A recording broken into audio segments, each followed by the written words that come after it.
welcome back to Crystal Entertainment. Today I'm going to be doing a cooking video. It's going to be tiny cheeseburger bites. So you need 1 pound of hamburger. You're not going to need to use all this. You're just laying it on top of the hamburger after it's cooked to have the cheese melt.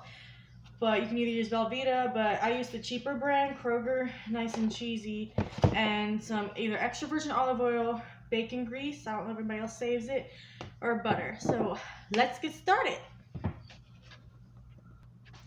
Alright, so the first thing you're going to do is set your pan on the stove to kind of heat up for the grease to melt faster. I put it on 5, which is medium, on my stove top. I'm going to add some bacon grease in it to get it to melt. As you can see, I've got about 1 tablespoon, kind of a big tablespoon of bacon grease in here. Because I want like the hamburger to have kind of a good flavor to it, so I use bacon. So we're just going to let that melt, and while we're letting that melt, I'm going to go ahead and make the hamburger patties. Alright, so I went ahead and I made them. As you can tell, it does make quite a few. Remember, they do shrink up. So I'm going to go ahead and start putting them in here with my bacon grease. And then I did lower it down to a 3 on my stove, so it's almost at low, because these will cook pretty fast and you want to have time to cut your cheese to put on them. So I'm just going to drop some of them in there, and I'm going to get started on cutting the cheese slices for them. So let's go ahead and do that. Alright, so I went ahead and cut up 26 cheese blocks, about like this, only because my family really likes cheese. I'm going to go ahead and flip what's in the pan, and I'll be right back. So I went ahead and flipped them, and I kind of want to show you what they look like because they are looking really good.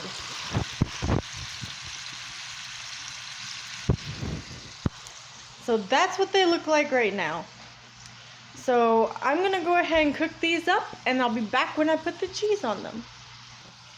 I'm back. I haven't put the cheese on it yet, but I know how much my family loves egg drop soup. And usually one of these is good for just me. That's how much I like it. So I'm going to fix 2 of these, which requires 1 egg each. And I usually put in about 4 tablespoons of soy sauce. And each of them, like for both of these, it would be 5 cups of water. And so I will be right back. Alright, so I went ahead and flipped and added the cheese on the burgers. This is what it looks like right now. And I've got my water heating up to be boiled over here. It's already got the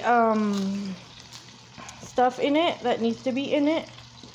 I'm just going to go ahead and put it on the front one instead of the back one, because I spilled water back there. So, now the eggs, you do have to whisk them up, so I'm just going to go ahead and do that, and I'll be right back.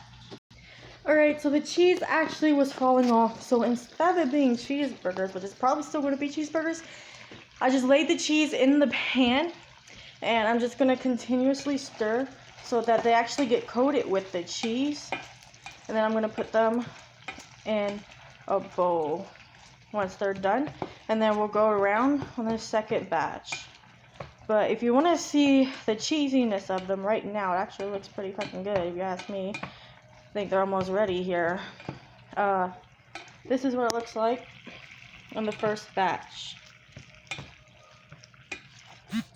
And then I've got my powder for the egg drop soup into the thing. I gotta wait for it to come to a boil, and then I will put in my whisked eggs into it slowly so that it cooks immediately. Be right back. Alright, so they have been taken out and put into a bowl. The first batch's final result. They look really good. I think I'm going to call them cheesy meatballs. If that hasn't already been taken. Bite size. And then my egg drop soup is done as well. The eggs have been placed in there. Now all we're waiting is for these to be ready to be flipped and then reflipped and put the cheese on it, and then I will come back with the final result and how it tastes.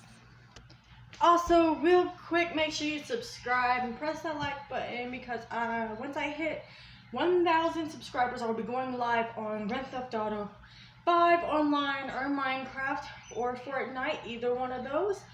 So I'll let you guys decide in the comments. Also, I don't know if I mentioned it, if I may have forgotten to mention it, but when I was making the hamburger patties, I did put some Cajun seasoning, salt, and pepper in it, only to taste, so however you like it. You can put whatever seasonings you want in it, you know, however you fix your regular hamburger patties. That's how I do it. So I've already flipped these ones.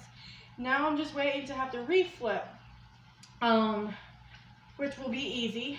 So what I'm going to do right now is I'm going to go ahead and add the rest of the cheese that I cut up in with the hamburger patties, which kind of form into little tiny balls, even if you do flatten them.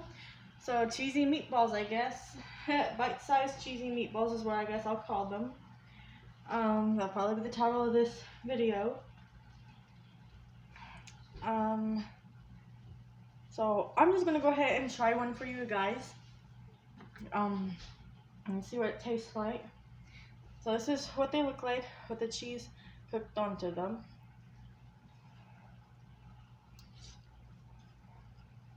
Ooh, it's hot.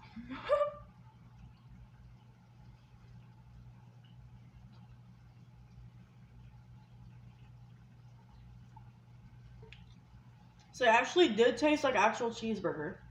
So that's pretty cool.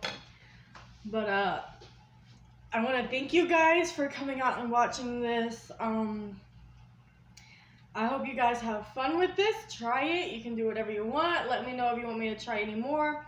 If this video reaches over 100 views or 500 views, I will personally go out and buy some more ground beef. I'll buy some bacon, and I'll do a cheeseburger bacon wrap. Like, I'll wrap the bacon in the cheeseburger over the hamburger, and then I'll put cheese, and we'll see how that comes out. Love you guys. Thanks for watching. Bye.